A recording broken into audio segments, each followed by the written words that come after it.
여러분, 마음에도 넓이가 있습니다. 마음이 좁은 사람도 있고 넓은 사람도 있습니다. 마음이 좁으면 사람들을 품기가 어렵겠죠. 그러나 마음이 넓은 사람은 많은 사람들을 품을 수 있고 또 원수까지도 사랑할 수 있을 것입니다. 우리가 믿는 하나님은 마음이 참 넓으신 분입니다. 우리가 지난주까지 빌립보서를 살폈는데 이 빌립보서를 쓴 사도 바울, 예수님을 몹시 박해했던 사람입니다. 그런데 예수님께서는 바울과 같은 사람까지도 품으셨습니다. 예수님의 마음이 얼마나 넓은지 모릅니다. 또 사도 바울은 이렇게 예수님의 넓은 마음을 경험한 다음에 고린도후서 6장 11절에서 13절까지 이렇게 쓰고 있습니다. 고린도인들이여, 너희를 향하여 우리의 입이 열리고 우리 마음이 넓어졌으니 너희가 우리 안에서 좁아진 것이 아니라 오직 너희 심정에서 좁아진 것이니라. 내가 자녀에게 말하듯 하노니 보답하는 것으로 너희도 마음을 넓히라. 너희도 마음을 넓히라. 이렇게 말씀을 하고 있습니다. 마치 우리의 근육이 뭉쳐졌을 때에 스트레칭을 통해서 푸는 것처럼 마음이 이렇게 좁아졌을 때 그 마음을 넓히라 이렇게 말씀하시는 것입니다. 어떻게 넓은 마음을 가질 수 있을까요? 먼저 첫 번째는 넓은 마음은 하나님이 주신다는 사실을 우리가 알아야겠습니다. 오늘 본문 29절에 이렇게 말씀합니다. 하나님이 솔로몬에게 지혜와 총명을 심히 많이 주시고 또 넓은 마음을 주시되 바닷가의 모래같이 하시니 이렇게 말씀합니다. 우리가 솔로몬 하면 지혜를 떠올립니다. 그런데 오늘 여기 말씀 보니까 하나님은 솔로몬에게 넓은 마음도 주신 것을 알 수 있습니다. 이 말씀을 제가 선택하게 된 것은 지난주 월요일에 제 마음속에 좀 넓은 마음이 있었으면, 그래서 더 많은 사람들을 품을 수 있으면 좋겠다 이런 생각이 있었습니다. 그런데 월요일 아침에 잘스부르 교회에서 학생들과 같이 성경을 읽는데 바로 오늘 본문을 읽는 차례였습니다. 제가 말씀을 읽으면서 깜짝 놀랐습니다. 내가 아침에 생각하고 있던 말씀이 여기에 기록이 되어 있구나. 이런 경우가 가끔 있지요. 제 마음에 참 많이 와닿았습니다. 그래서 이 말씀을 하나님이 먼저는 저에게 주시고 또 우리 성도들에게 주시는 말씀이라는 생각이 들어서 택하게 된 것입니다. 여러분, 그렇습니다. 넓은 마음은 우리 스스로 만들 수 있는 것이 아니라 우리 하나님을 생각하고 또 그 하나님께 간구할 때에 하나님께서 넓은 마음을 주시는 줄로 믿습니다. 마태복음 5장 43절에서 48절까지 말씀이 되겠습니다. 예수님의 말씀입니다. 또 내 이웃을 사랑하고 내 원수를 미워하라 하였다는 것을 너희가 들었으나 나는 너희에게 이르노니 너희 원수를 사랑하며 너희를 박해하는 자를 위하여 기도하라. 이같이 한즉 하늘에 계신 너희 아버지의 아들이 되리니 이는 하나님이 그 해를 악인과 선인에게 비추시며 비를 의로운 자와 불의한 자에게 내려주심이라. 너희가 너희를 사랑하는 자를 사랑하면 무슨 상이 있으랴? 세리도 이같이 아니하느냐? 또 너희가 너희 형제에게만 무난하면 남보다 더하는 것이 무엇이냐? 이방인들도 이같이 아니하느냐? 그러므로 하늘에 계신 너희 아버지의 온전하심과 같이 너희도 온전하라. 우리가 믿는 하나님을 예수님께서 상세하게 말씀을 해주고 계십니다. 하나님은 선인에게나 악인에게나 골고루 해를 비춰주시고 또 의로운 자나 불의한 자에게나 골고루 비를 주시는 분, 마음이 넓은 분이라고 하십니다. 그래서 우리들도 이와 같은 하나님 우리 아버지의 마음을 본받아서 우리의 마음을 넓히라고 하는 것입니다. 여러분, 우리 하나님 앞에 이 하나님의 넓은 마음을 늘 구할 수 있기를 우리 주님의 이름으로 축복합니다. 두 번째는 이 넓은 마음은 하나님의 뜻을 위하고 타인의 유익을 위할 때에 주어지는 것입니다. 하나님의 뜻을 위하고 타인의 유익을 위할 때에 주어지는 것입니다.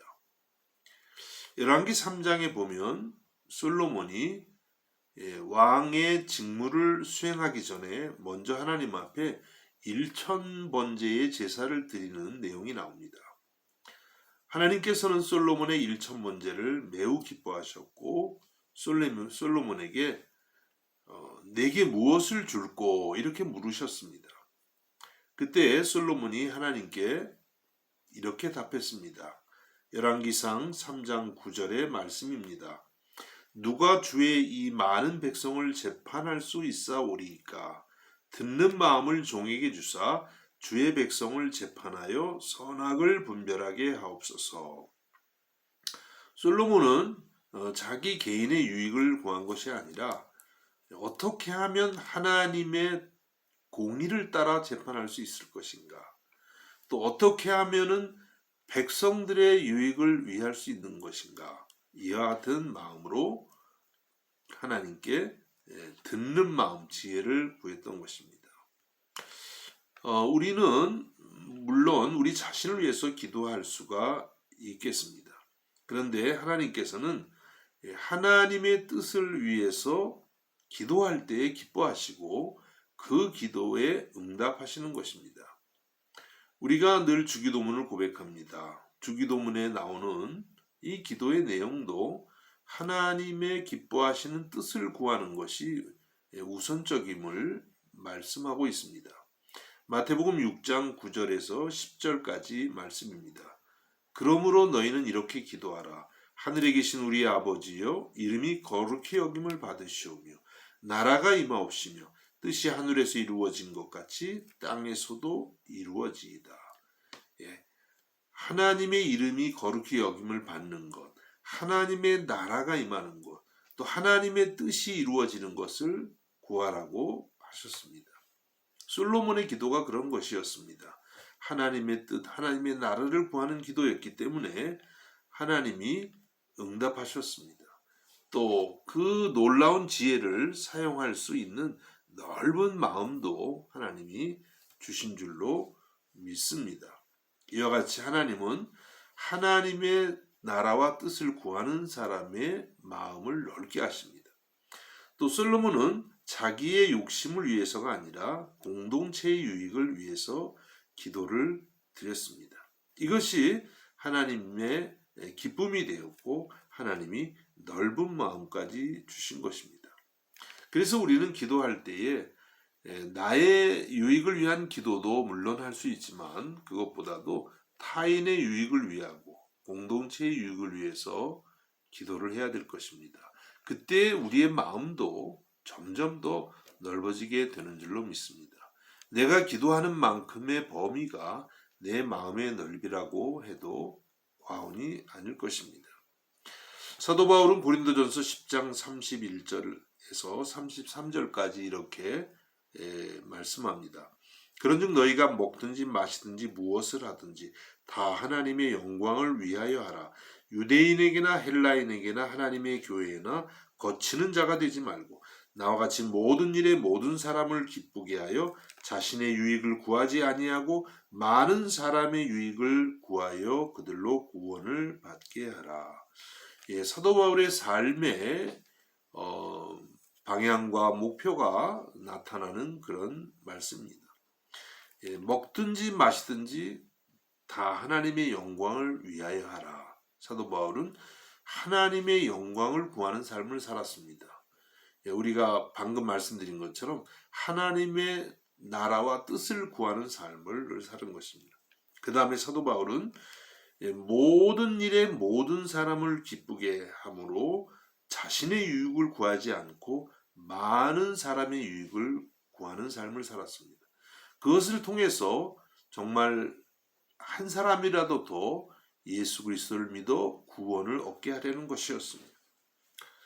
이와 같은 사도 바울의 목표가 바로 바울의 마음을 넓게 하는 그와 같은 방법이 되었다고 하겠습니다. 또 이와 같은 삶은 다름이 아니라 우리 예수님께서 십자가에서 보여주신 삶입니다.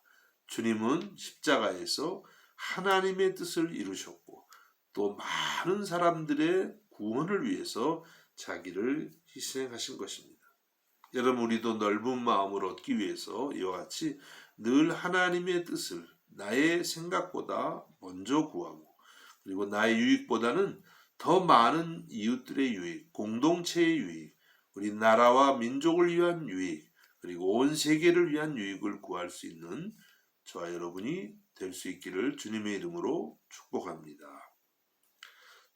마지막 세 번째로 예수님을 우리 안에 더욱 품을 때에 넓은 마음을 갖게 될 것입니다.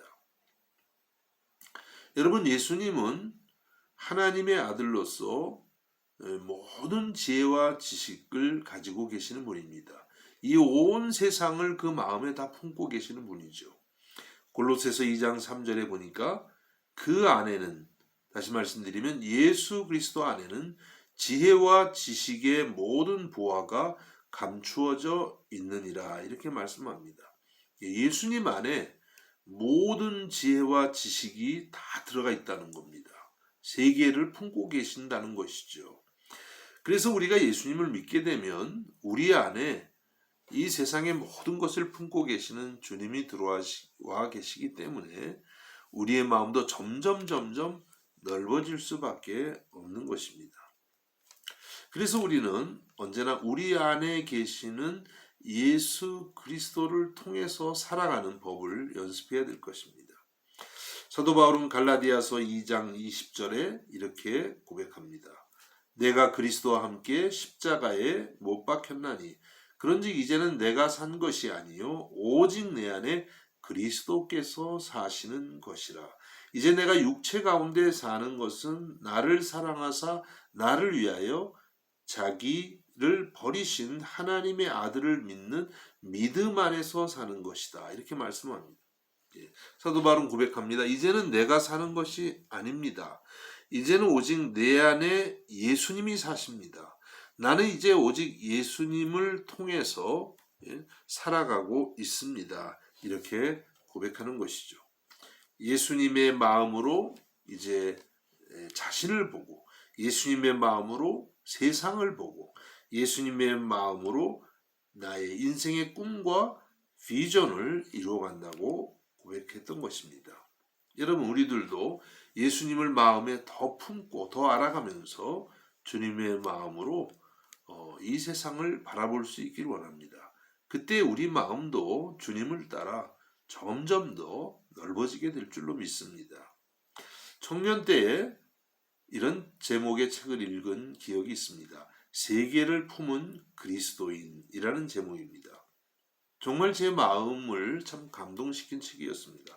그 책의 내용은 우리 안에 예수 그리스도를 품었다면 우리는 세계를 품은 그리스도인이 되었고 될 수밖에 없다는 그런 내용이었습니다.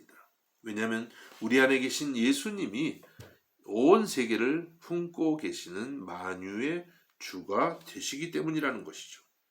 이러한 내용을 읽을 때 제 마음이 얼마나 뜨거워졌는지 모릅니다. 정말 주님 안에서 온 세계를 품고 싶은 열망이 들었던 기억이 있습니다.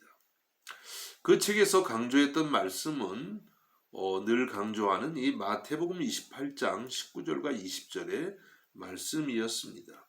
예수님의 지상 명령이었습니다. 예수님께서 승천하시기 직전에 제자들에게 이렇게 말씀하셨습니다. 그러므로 너희는 가서 모든 민족을 제자로 삼아 아버지와 아들과 성령의 이름으로 세례를 베풀고 내가 너희에게 분부한 모든 것을 가르쳐 지키게 하라. 볼지어다 내가 세상 끝날까지 너희와 항상 함께 있으리라. 예수님은 제자들에게 온 세계를 향해서 나아가라고 말씀하셨습니다. 그리고 온 세상의 사람들을 복음을 전하고 그리고 세례를 베풀어서 예수님의 제자를 삼으라고 말씀하십니다. 세계 선교의 비전을 주신 것이죠. 우리가 주님의 이 지상 명령을 마음에 순종하는 순간 온 세계를 품은 그리스도인이 될 수밖에 없다는 것입니다. 여러분, 예수님을 품고 또 예수님의 지상 명령을 품어서 여러분의 마음을 넓히시기 바랍니다. 땅 끝까지 여러분의 마음이 넓어질 수 있기를 우리 주님의 이름으로 축복합니다. 기도하겠습니다. 하나님 아버지 감사합니다. 넓은 마음을 가지라고 이렇게 오늘 또 말씀을 주시니 감사합니다. 우리의 마음이 얼마나 참 편견이 많고 좁은지요. 우리를 불쌍히 여겨주시고 오늘 말씀처럼 우리에게 솔로몬에게 주신 그 넓은 마음을 주시옵소서. 우리 스스로는 우리의 마음을 넓힐 수가 없사오니 우리 안에 계신 주님을 우리가 더욱더 의지하는 가운데 우리 주님을 따라 온 세계를 땅 끝까지 그리고 또 우리와 뜻이 다르고 또 우리와 기질이 다르고 때로는 우리의 원수가 되었던 그런 사람들까지도 품을 수 있는 넓은 마음 허락하여 주옵소서. 예수님의 이름으로 기도하옵나이다. 아멘.